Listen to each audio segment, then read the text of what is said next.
का युद्ध कहना इसको एक मैं कहती हूं गलत नहीं होगा, क्योंकि इसकी अगुवाई जनता के द्वारा की जा रही है। जनता अपने घरों से बाहर निकल गई है और 21 राज्यों की 102 सीटों पर मतदान शुरू हो गया है, लेकिन उधर सेनाएं बाहर निकल गई है। तो जो दूसरा सैन्य युद्ध है वो ईरान और इजराइल के बीच लड़ा जा रहा है, लेकिन भारत में राजनीतिक दल जो है वो अखाड़े में है और युद्ध की आगाज उनके बीच हो चुका है। शहजाद पूनावाला भी मेरे साथ जुड़े हुए हैं, एक्सपर्ट्स का पैनल भी मेरे साथ स्टूडियो में मौजूद है। मैं अनंत विजय जी आपका रुख करना चाहूंगी। इस समय 21 राज्यों की 102 सीटों पर मतदान चल रहा है और जैसा कि मैं और प्रणय कह रहे हैं कि दो तरीके का युद्ध लड़ा जा रहा है। ये लोकतंत्र का युद्ध इस समय भारत में लड़ा जा रहा है।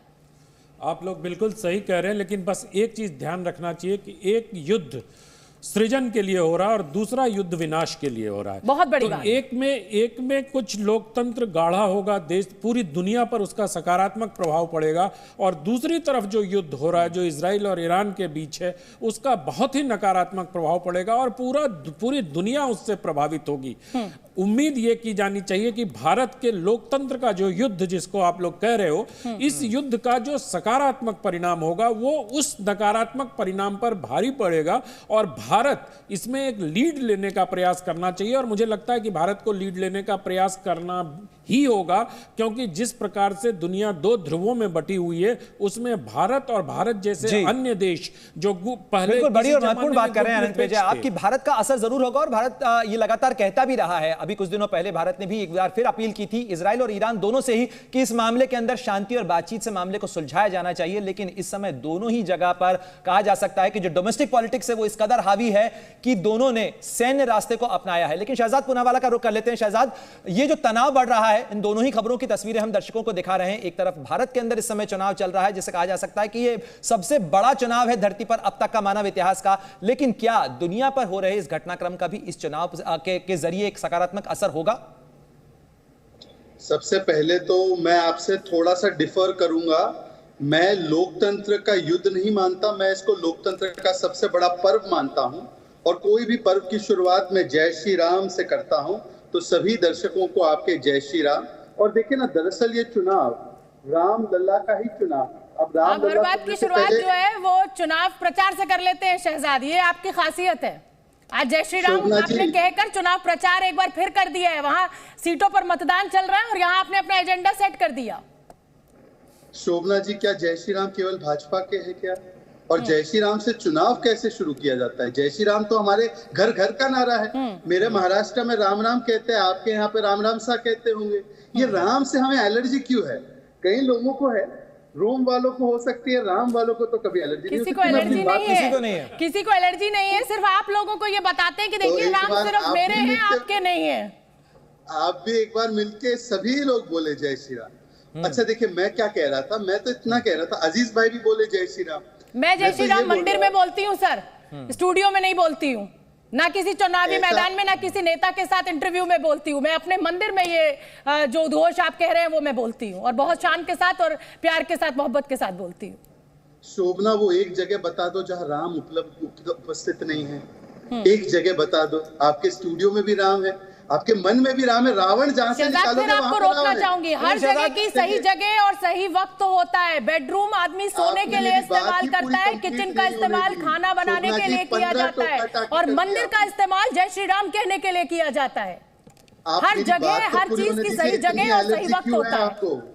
देखिए, मुझे लगता है कि इससे जो है बहस डाइवर्ट हो जाएगी। देखिए, राम रोम रोम में है और हर किसी के रोम रोम में है, कण कण के अंदर है, लेकिन उस पर बहस का मुद्दा नहीं है। अभी हम चुनाव पर चर्चा कर रहे हैं। शहजाद, मुझे लगता है हम चुनाव पर चर्चा पे वापस लौटें तो ज्यादा बेहतर होगा। अपनी बात जी। अरे भाई, क्या तरीका है, मुझे अपनी बात तो कहने दीजिए। बिल्कुल बिल्कुल, आप अपनी बात पूरी करिए। जो भी बात है भाई, मैं अपनी बात पूरी कर सकता हूँ कि नहीं? भाई, इस देश में क्या चल रहा है? मैंने एक जय श्री राम क्या बोल दिया तो सब मुझ पर नहीं पड़े। अब सुन लीजिए, मेरी बात तो होने दीजिए भाई जी। देखिए, मैंने कहा ये चुनाव राम लला का है और आपके कान से धुआं निकले शोभना जी, उससे पहले राम लला का मतलब तो समझिए। फिर कान से धुआं निकले प्रभु, हमारे कान से धुआं क्यों निकलेगा भैया? कान से धुआं आपके निकलना चाहिए। आपका धर्म नहीं है हिंदू धर्म, मेरा तो हिंदू धर्म है। मेरे धर्म, मेरे कानों से कभी धुआं नहीं निकलेगा जय श्री राम बोलकर या सुनकर। नहीं हो सकता कि हर वाक्य में यदि ये टोकेंगी मुझे, तो आप ऐसी बात ही मत करिए ना। चलिए अपनी बात पूरी कीजिए, मैं नहीं बोलूंगी। डिबेट के मुझे लिए लगता तैयार रहना चाहिए। है मैं नहीं बोलूंगी, आप बात पूरी कीजिए, पूरी करिए। कीजिए। व्यक्तिगत टिप्पणियों पे हम एक दूसरे पे न जाएं, ज्यादा बेहतर मैं होगा। व्यक्तिगत टिप्पणी नहीं कर रहा हूं, मैं केवल अपनी बात रखने का प्रयास कर रहा हूं, पर शोभना जी हर 5 सेकंड में टोक रही है, मानो कि उनको कोई व्यक्तिगत प्रॉब्लम। चलिए आप 5 सेकंड एकदम शोभना जी बिल्कुल चुप रहिएगा। मैं बिल्कुल शांत हूं, बिल्कुल शांत। हाँ 5 सेकंड बिल्कुल चुप। अजीज शहजाद, मैं कह रहा हूं रामलला का चुनाव है तो सेकुलरवादियों के कान फूकने लगे उससे पहले समझिए रामलला का क्या मतलब कह रहा हूं मैं। र से राष्ट्रीय सुरक्षा का ये चुनाव है, अ से अर्थव्यवस्था का चुनाव है, म से महिला का चुनाव है, ल से लाभार्थी का चुनाव है, ल से लीडरशिप का चुनाव है और अ से आत्मनिर्भर भारत का चुनाव है। ये रामलला की बात कर रहा हूं मैं।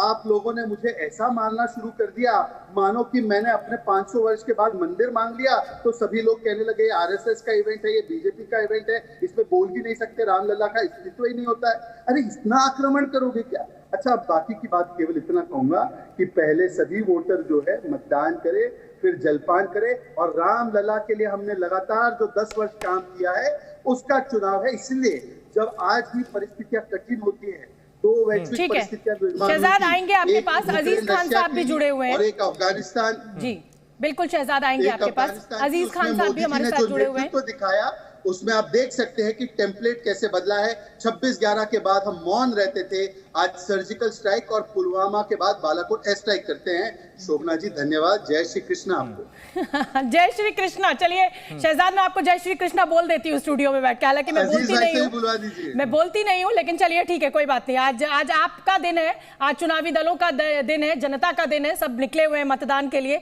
अजीज खान साहब, 21 राज्यों की 102 सीटें, आपका क्या आकलन? पश्चिमी उत्तर प्रदेश की 8 सीटों पर भी मतदान हो रहा है, समाजवादी पार्टी अपने को कहां देख रही है?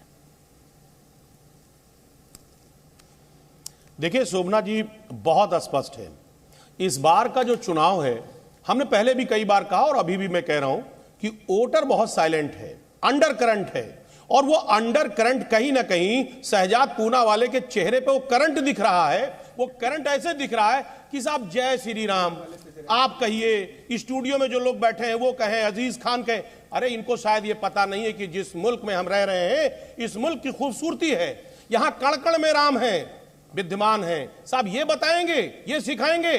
और धर्म आस्था का विषय है, ये पर्सनल होता है, व्यक्तिगत होता है, और कहीं ना कहीं ये कैमरे पर नहीं होता है। जिस तरह ये कैमरे पर प्रचार प्रसार करके देश को कहीं ना कहीं जो इनकी जिम्मेदारी है वो उस जिम्मेदारी से ये भाग रहे हैं, ये भागना चाहते हैं, ये बताना नहीं चाहते। भी CSDS का थोड़े दिन पहले एक सर्वे आया कि इस देश का जो चुनाव है वो किस पर आधारित है।